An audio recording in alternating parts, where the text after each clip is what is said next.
যে ধন্যবাদ।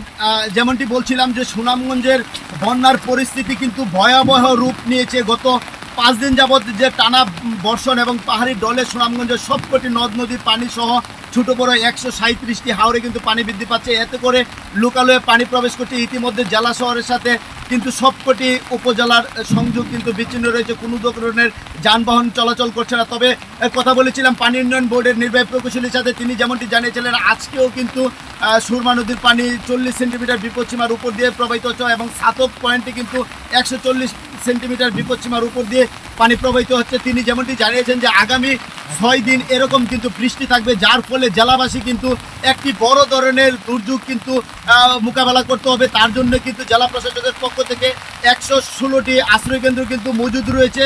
এর মধ্যে 100টি আশ্রয়কেন্দ্র কিন্তু মানুষ গিয়ে কিন্তু তারা আশ্রয় নিচ্ছে।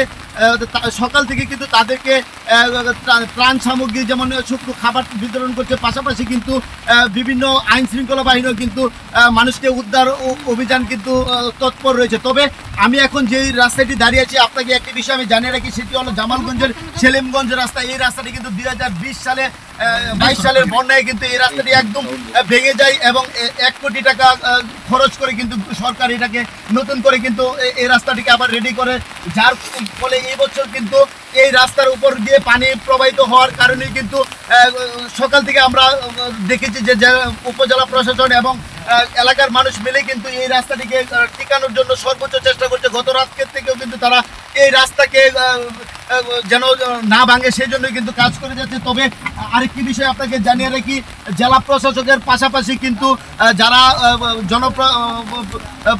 প্রশাসনের রয়েছেন, যারা কিন্তু দায়িত্বে রয়েছেন, তারা সবাই কিন্তু এই মানুষদেরকে বন্যা থেকে যেন তাদেরকে রক্ষা করা যায় সেই জন্য কিন্তু সর্বোপরি কাজ করে যাচ্ছে। তবে একটি বিষয় আপনাকে না বললে নয় যে সুনামগঞ্জবাসী কিন্তু একটি ভয়াবহ বন্যার মোকাবেলা করতে হবে।